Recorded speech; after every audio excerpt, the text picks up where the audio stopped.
Hello students, welcome to Suman master class YouTube channel. আজ আমরা নবম শ্রেণীর জীবন বিজ্ঞান রায়ান মার্টিন প্রশ্নবিচিত্রার স্কুল নাম্বার 8 এর হাওড়া জেলা স্কুলের প্রতিটি বিভাগের প্রতিটি প্রশ্নের উত্তর সব এক এক করে দেখে নেব। চলো তাহলে প্রথম প্রশ্ন শুরু করি। প্রদত্ত কোন জোড়াটি সঠিক? উত্তরটি হচ্ছে অক্সিজেন পরিবহন লোহিত কণিকা। গবলেট কোষ দেখতে পাওয়া যায় ক্ষুদ্রান্ত্রের আন্তরিক গ্রন্থিতে। কোন ডাব্লিউবিসি অর্থাৎ হোয়াইট ব্লাড সেল বা শ্বেত কণিকা অ্যালার্জি প্রতিরোধে অংশগ্রহণ করে? উত্তরটি ইওসিনোফিল। বৃক্কীয় নালিকার কোন অংশে হরমোনের নিয়ন্ত্রণে জলের পুনঃশোষণ হয়? উত্তরটি হচ্ছে দূরবর্তী সংবর্ত নালিকা বা ডিস্টাল কনভলিউটেড টিউবিউল। জলের পুনঃশোষণে পিটুইটারি থেকে ক্ষরিত এডিএইচ হরমোন বা ভেসোপ্রেসিন কি করে? দূরবর্তী সংবর্ত নালিকায় জলের পুনঃশোষণে সাহায্য করে। পরের প্রশ্ন, হেপাটিক পোর্টাল সংবহন যে দুটি অঙ্কের মধ্যে অবস্থিত? উত্তরটি হলো যকৃৎ এবং বৃক্ক। দেখো, পোর্টাল সংবহন বা এই যে হেপাটিক অর্থাৎ যকৃৎ এবং বৃক্ক, যার মধ্যে এই পোর্টাল সংবহনটা সম্পন্ন হয়। বিভাগ ক্ষয়ের প্রথম প্রশ্ন, হিমোলিম্ফ প্লাজমা এবং ড্যাশ নামক রক্তকোষ নিয়ে গঠিত। উত্তরটি হচ্ছে হিমোসাইট। এখানে উত্তরটি রয়েছে হিমোলিম্ফ প্লাজমা এবং হিমোসাইট নামক দুটি কোষ দ্বারা গঠিত। পরের প্রশ্ন, করোনারি সাইনাস এবং ডান অলিন্দের সংযোগস্থলে ড্যাশ কপাটিকা থাকে। উত্তরটি থিবেসিয়ান। হাঁপানির ওষুধ তৈরি করতে ড্যাশ উপক্ষার ব্যবহৃত হয়। ডাটোরিন। বি স্বদেশ নির্বাচন করো। সিকাম, ডিওডিনাম, কোলন, মলাশয়। উত্তরটি হচ্ছে ডিওডিনাম, কারণ সিকাম, কোলন, মলাশয় সবগুলি বৃহতন্ত্রের অংশ, একমাত্র ডিওডিনাম যা ক্ষুদ্রান্ত্রের অংশ। হিজের বান্ডিল কোথা থেকে উৎপন্ন হয়? উত্তরটি এভি নোড। অস্থি সন্ধিতে উপস্থিত তরলটির নাম কি? উত্তর হলো সাইনোভিয়াল তরল। রবার যদি সিস্টোলিথ হয়ে থাকে তাহলে ওল কি হবে? র্যাফাইড। সত্য মিথ্যা নিরূপণ করো। সক্রিয় পরিবহন ঘনত্বের নতিমাত্রার বিপরীত থেকে ঘটে। কথাটি সত্য। ভ্রূণ অবস্থায় আরবিসি উৎপন্ন হয় যকৃৎ থেকে। কথাটি সত্য। প্রশ্বাস ক্রিয়ার সময় ডায়াফ্রাম সংকুচিত হয়। এ কথাটিও সত্য। বাম স্তম্ভের সঙ্গে ডান স্তম্ভ মেলাবো। এরিথ্রোপোয়েটিন, এটার উত্তর হচ্ছে কি? বৃক্ক। দেখতে পাচ্ছি প্রশ্নটা, অক্সিজেনের অভাব ঘটলে বৃক্ক এরিথ্রোপোয়েটিন নামক হরমোন সদস্য পদার্থ ক্ষরণ দ্বারা লোহিত রক্তকণিকা উৎপাদনকে ত্বরান্বিত করে। পরের প্রশ্ন, সিকাম যা বৃহদন্ত্রের একটি অংশ, ক্ষারধর্মী লবণাক্ত তরল কলা কাকে বলা হয়?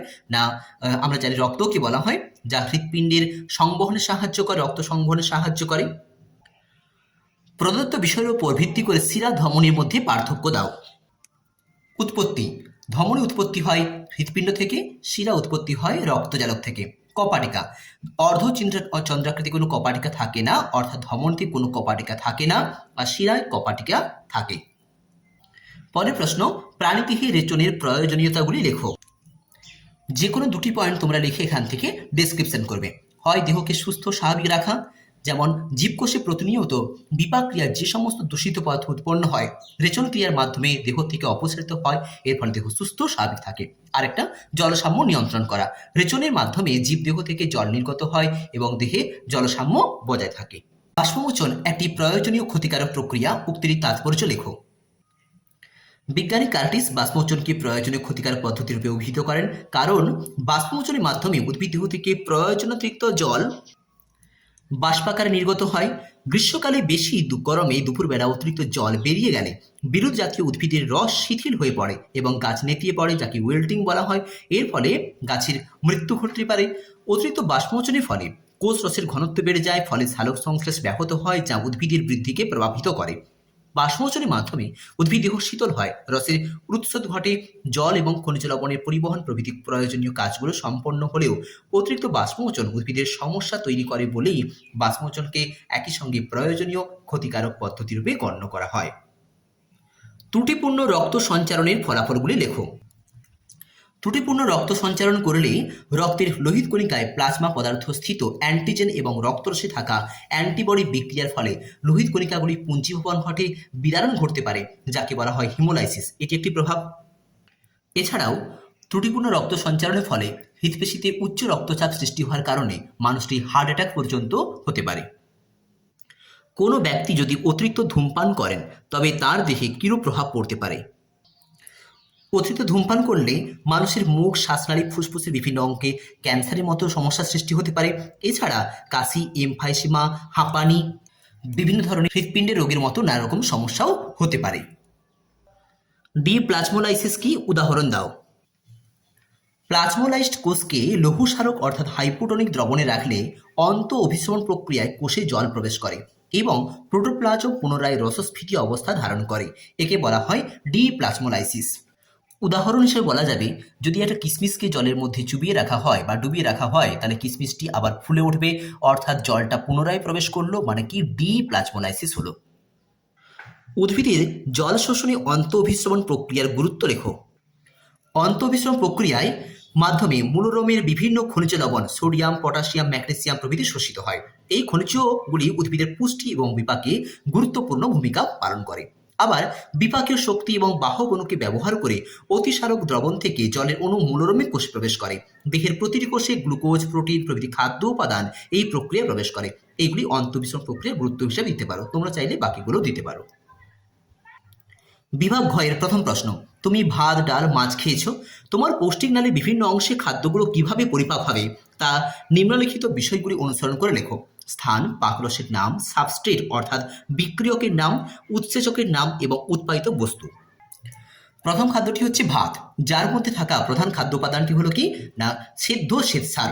তো এটি মানবদেহের মুখবিবর বা স্থান হচ্ছে কি মুখবিবর। মুখবিবরে থাকা পাকরসটির নাম কি লালারস। সাবস্ট্রেট অর্থাৎ সেদ্ধ শ্বেতসার। উৎসেচক অর্থাৎ কোন কোন উৎসেচক সাহায্য করে টায়ালিন এবং মল্টেজ এই সেদ্ধ শ্বেতসার ভাতটিকে। উৎপাদিত বস্তু কি না মল্টোজ এবং গ্লুকোজ। দেখে নেব আমরা বিক্রিয়াটা এইভাবে যে ভাতে থাকা সেদ্ধ শ্বেতসারটা মুখবিবরের লালারসের টায়ালিন নামক উৎসেচকের সাহায্যে মল্টোজে পরিণত হয়। এই মল্টোজ আবার লালারসে থাকা মল্টেজ উৎসেচক দ্বারা দুই অণু গ্লুকোজে পরিণত হয়। পরের খাদ্যটির নাম ছিল ডাল। ডাল এবং মাছ দুটোতেই থাকা খাদ্য উপাদানটি হলো কি প্রোটিন। যে প্রোটিন আমাদের পৌষ্টিক নালীর সাধারণত পাকস্থলী এবং ক্ষুদ্রান্ত্র এই দুটি অংশে পাচিত হয়। পাকরস সাহায্য করে কি না পাকস্থলীর পাকরস এবং অগ্নাশয়ের অগ্নাশয় রস, ক্ষুদ্রান্ত্রের আন্তরিক রস। সাবস্ট্রেট কি মানে যার উপর বিক্রিয়াটা হচ্ছে সেটা কি, সেটা হচ্ছে প্রোটিন। উৎসেচক কোন কোন উৎসেচক সাহায্য করে, আমরা জানি পাক রস থেকে ক্ষরিত হয় পেপসিন, অগ্নাশয় রস থেকে ট্রিপসিন এবং আন্তরিক রস থেকে ক্ষরিত হয় ইলেপসিন এবং সবশেষে কি উৎপন্ন হয় অ্যামাইনো অ্যাসিড। দেখে নেব বিক্রিয়াটা। প্রোটিন, প্রথমে প্রোটিনটা পাকরসে অর্থাৎ পাকস্থলীয় পাকরসে থাকা পেপসিন উৎসেচকের সাহায্যে পেপটোনে পরিণত হয়।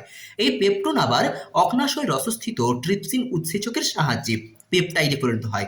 উৎপন্ন পেপটাইড আবার আন্তরিক রস অর্থাৎ ক্ষুদ্রান্ত্রের আন্তরিক রসে থাকা ইলেপসিন উৎসেচকের সাহায্যে সবশেষে অ্যামাইনো অ্যাসিডে পরিণত হয়। এইভাবে পৌষ্টিক নালীর বিভিন্ন অংশে খাদ্যটি মানে প্রোটিন জাতীয় খাদ্য কিংবা কার্বোহাইড্রেট জাতীয় খাদ্যটা পরিপাক হয়। পরের প্রশ্ন, লসিকার দুটি কাজ লেখো। প্রথমটা বলবো পরিবহন এবং আরেকটি হচ্ছে পুষ্টি পদার্থ সরবরাহ। যে সমস্ত বৃহৎ অণু ফ্যাট কণা বা কাইলোমাইক্রন যেগুলো রক্তজালক ভেদ করতে পারে না সেগুলো লসিকার মাধ্যমে পরিবাহিত হয়।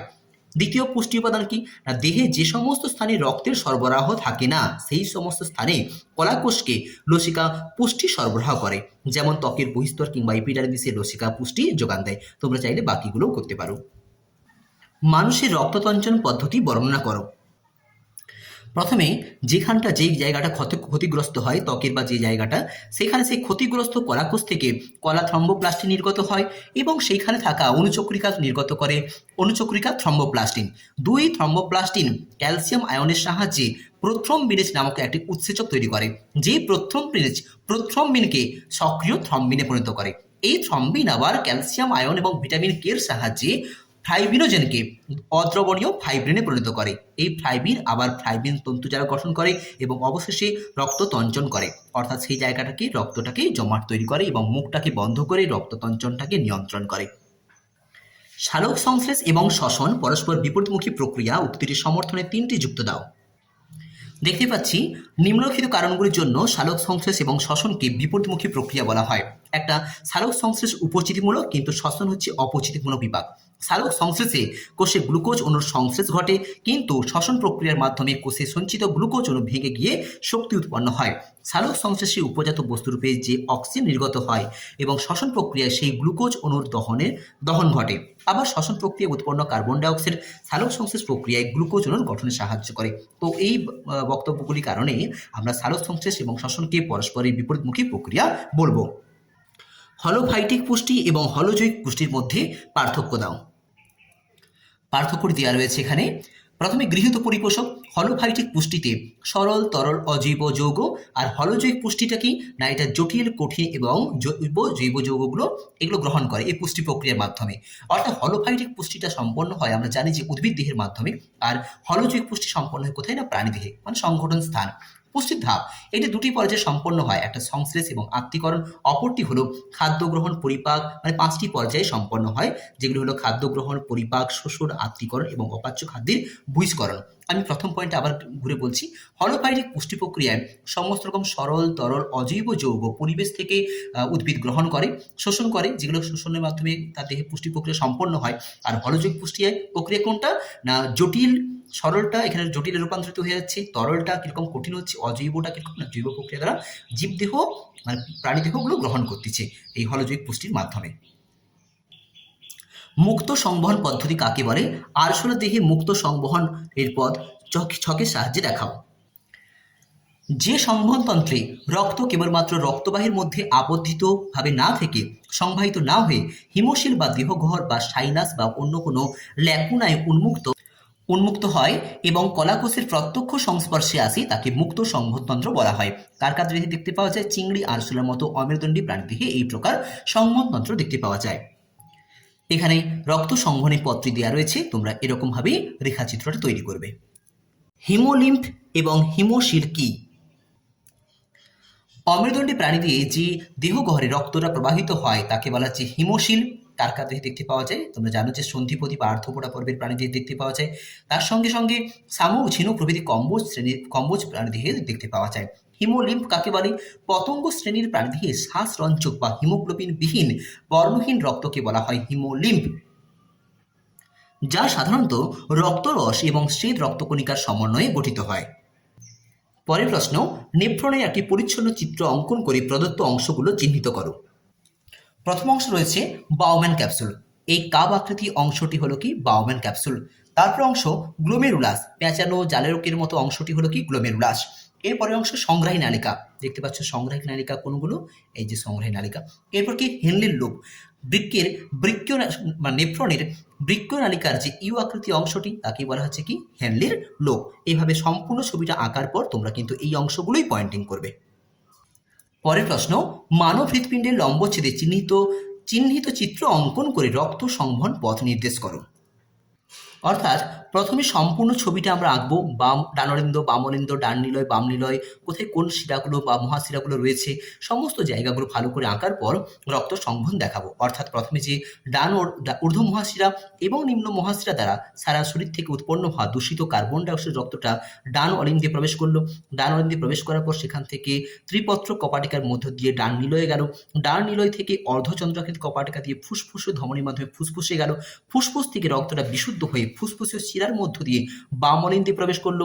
বাম অলিন্দ থেকে দ্বিপত্র কপাটিকার মধ্য দিয়ে বাম নিলয়ে প্রবেশ করলো।